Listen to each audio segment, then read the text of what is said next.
আলিফ Rouhani নামে একটা ছেলের সাথে পরিচয় হয়, আমার সাথে ইন্টিমেটে লিপ্ত হয়, শারীরিক সম্পর্ক করে। এই 1-1.5 বছরে আমার থেকে মোটামুটি অনেক টাকা হাতায় না। বিয়ের প্রলোভন দেখি, একের পর এক ধর্ষণ করা। আমার সাথে গত 1.5 বছর আগে আলিফ রুহানি নামে একটা ছেলের সাথে পরিচয় হয় ফেসবুকের মাধ্যমে। তো ফেসবুকের মাধ্যমে যখন পরিচয় হয় ওর সাথে অ্যাজ এ ভালো ফ্রেন্ডশিপ। ও তখন হচ্ছে একটা টেক্সটাইল মিলে জব করতো, হচ্ছে আপনার রূপগঞ্জের দিকে থাকতো, মাঝে মাঝে কথা হইতো, বা হচ্ছে ও প্রবলেমে আসে বললে টাকা পয়সা নিত অ্যাজ ভালো ফ্রেন্ড হিসেবে, যে হেল্প করা। তো একটা সময় পরিচয় হইতে হইতে যখন আমাদের দেখা হয়, একবার দেখা হইলে ধানমন্ডিতে আসে, বসে, কথা টথা বলে, মাঝখানে অনেক দিন কথা হয় না, এরপর আবার কথা শুরু হয়। দেন আস্তে আস্তে ও আবার দেখা করতে আসে আমার সাথে। এই ফেব্রুয়ারি 15ই ফেব্রুয়ারি আমার কাছে আসে দেখা করতে আসলে ও হঠাৎ হচ্ছে ওকে ফাইন ডিনারে আমার বাসায় আসে। আইসা যখন আমি ডিনার দিচ্ছিলাম, হঠাৎ করে ও আমার সাথে জোর জবরদস্তি আমার সাথে ইন্টিমেটে লিপ্ত হয়, শারীরিক সম্পর্ক করে। তো যাক, আমি যখন ওকে এইগুলো বলি তখন আমার বলতেছে যে বিভিন্ন প্রলোভন দেখাচ্ছে, বাবু আমি তোমাকে বিয়ে করতেছি, এটা সেটা বিভিন্ন রকম কথা বলতেছে, তোমাকে আমি বিয়ে করব। তো এরকম করে আমার সাথে মোটামুটি এই 1-1.5 বছরে আমার থেকে মোটামুটি অনেক টাকা হাতায় না। ইভেন লাস্ট এপ্রিলের 13 তারিখও আমার বাসায় আসে, আমার সাথে আবারও এই একই, আমাকে মাঝে মাঝে এরকম করে। যদি আমি বারণ করতে যাই, বাধা দিতে যাই, তখন সে বলতেছে আমি তোমাকে বিয়ে করতেছি, এটা সেটা অনেক কিছু বলতেছে। দেন হচ্ছে রোজার মধ্যে আসছে, আমার বাসায় ইফতার করতে, ওকে ফাইন আসছে। এর হচ্ছে সবসময় যখনই সে আসতো, এর হচ্ছে যেইটা কুমতলব ছিল এ হাসিল করে যেটা। তো হচ্ছে তখন আমি যখন তার আগে এখন বিয়ের চাপ দিছি যে ওকে তুমি ফাইন ভালো, তুমি ওকে বিয়ে করো যেহেতু বলছো। গতকাল আগের দিন ওইভাবেই যে আগে যেভাবে টাকা নিত, যে আমার একটু প্রবলেম হচ্ছে হ্যান ত্যান, তখন ওর বিকাশে 15,000 টাকা দিই। ইভেন গতকালকে রাতে আসছে দেখা করার জন্য, ওর বাসা হচ্ছে মিরপুরে।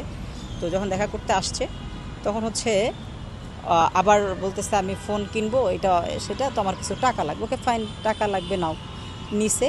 তো ওর মা যখন আমাদের বিষয়গুলো এখন জানছে, তো যখন বলছি যে বিয়ে করতে হবে, যে আমি বিয়ের প্রেশার করছি যে এতদিন যেহেতু আমার সাথে এই সম্পর্কে তুমি আসো, ওকে ফাইন এবার বিয়ে করে নিই আমরা।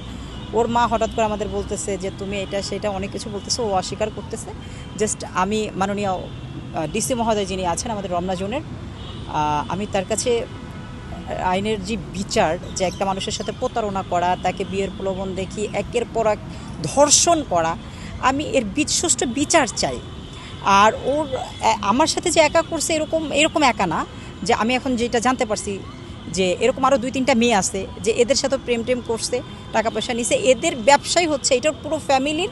ওর বোন মিতু আক্তার, ওর মা আখি, আর ও হচ্ছে আলিফ রুহানি। ওদের এই মা ছেলেদের এদের কাজই হচ্ছে যে ভালো ভালো যারা মোটামুটি ক্যারিয়ার আছে, যে টাকা পয়সা আছে, এই মেয়েগুলোকে এরা হ্যান্ডেল করে টাকা পয়সা হাতায় নিবে, এরা চলে যাবে। ইভেন আরেকটা মেয়েকেও বিয়ে করছিল, আমি পরে জানছি। ওই মেয়েটা থাকে হচ্ছে আফতাবনগরে, নির্জনা স্মৃতি আফরিন। ওকে বিয়ে করছে, ওর বাবা মার কাছ থেকেও কিছু টাকা পয়সা নিচ্ছে। পরে যখন হচ্ছে টাকা পয়সা নেওয়া হয়ে গেছে, 1 লাখ টাকা কাবিন দিয়ে বিয়ে করছে, মেয়েটাকে ডিভোর্স দিয়ে দিছে। এদের বিজনেসই এটা। আমি মাননীয় ডিসি মহোদয়ের কাছে, রমনা জোনের স্যারের কাছে আমি বারবার একটা রিকোয়েস্ট করব, এবং দেশের প্রধানমন্ত্রীর কাছে আমি একটা রিকোয়েস্ট করব, যে আমি একা যেই ভুক্তভোগী এমন না, বাংলাদেশের অনেক মেয়ে আছে যারা এই একই ভুক্তভোগী। হয়তোবা কেউ কথা বলতে পারে না, কেউ ক্যামেরার সামনে আসে না, বাট অনেকে আছে। আমি চাই দেশের এই বিচার ব্যবস্থা, অন্তত এই যেই চ্যাপ্টারটার বিচার ব্যবস্থা যেন অবশ্যই সূক্ষ্মভাবে দেখা হয়, বা শুধু এতটুকু বলবো যে আমি বিচার চাই।